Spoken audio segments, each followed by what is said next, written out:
ગીર સોમનાથના ભુલેશ્વર જગ્યાના મહંત કમલાચરણ બાપુ દ્વારા આયોજિત 35મો સેવા કેન્દ્ર પદયાત્રી સેવા કેમ્પનું ભવ્ય આયોજન કરવામાં આવ્યું છે. તો મહંત કમલાચરણ બાપુએ જણાવ્યું હતું કે આ કેમ્પ 24 કલાક પદયાત્રીઓની સેવા કરે છે. તો કેમ્પમાં 24 કલાક ભોજન, ચા, નાસ્તો, ઠંડુ, આઈસ્ક્રીમ તેમજ પદયાત્રીઓ માટે દવાઓ જેવી સેવાની પ્રવૃત્તિ ચાલી રહી છે. ત્યારે આ કેમ્પ કમલાચરણ બાપુ દ્વારા આયોજિત 35 કેમ્પને સફળ બનાવવા રાત દિવસ ભારે જહેમત ઉઠાવવામાં આવી રહી છે. તો સોમનાથ જતા પદયાત્રીઓ પગપાળામાં ભારે યાત્રા કરે છે, તે દરમિયાન તેમને સેવા આપવામાં આવી રહી છે.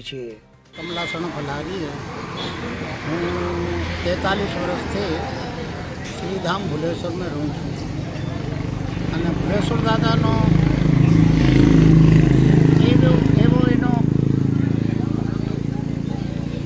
એનો વિચારધારા છે કે ત્યાં અમારી જગ્યામાં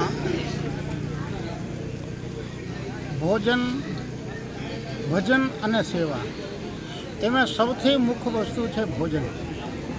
તો ત્યાં અખંડ ભગવાન ભુલેશ્વર દાદાની દયાથી અને ક્ષેત્ર ચાલે છે.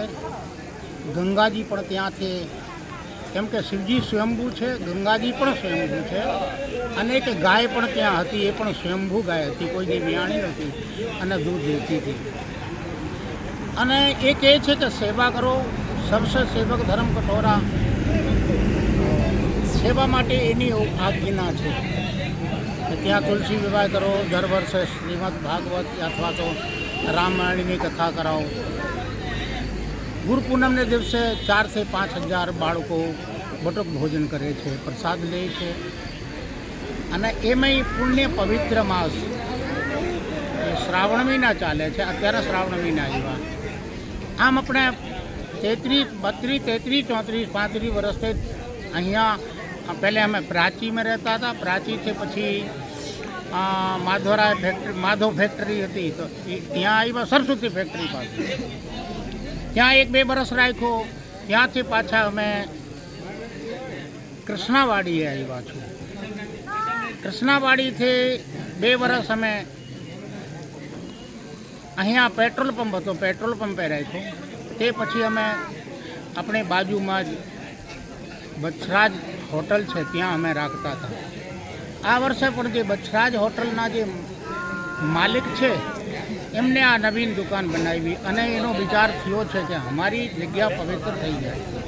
और હકીકતમાં માણસો કહે છે કે જ્યાં ભોજન કરે જ્યાં ટુકડો ત્યાં ઈશ્વર ઢુકડો. જ્યાં વ્યક્તિ ભોજન કરતા હોય ને એનો હેઠવાડો પડતો હોય એ જે જગ્યા જમીન પવિત્ર થાય એવી કોઈ દિવસ કોઈની તાકાત નહીં કે પવિત્ર બનાવી.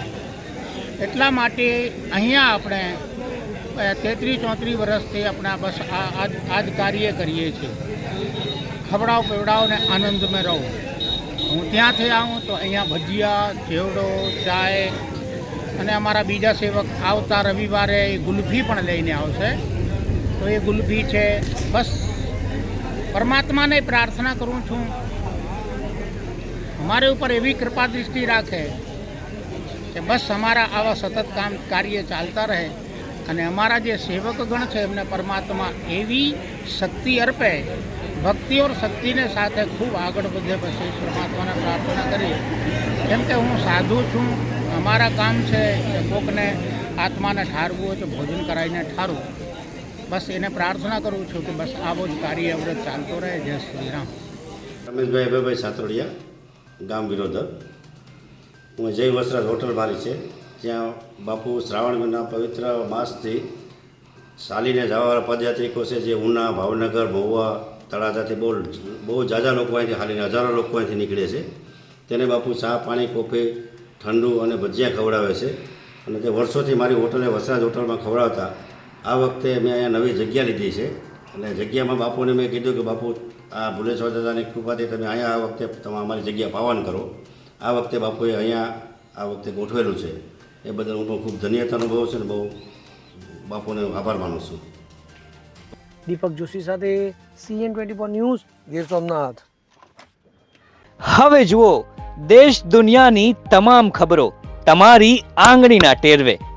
ઉઠાવો મોબાઈલ અને Google Play Store પરથી ડાઉનલોડ કરો અમારી CN24 ન્યૂઝ મોબાઈલ એપ.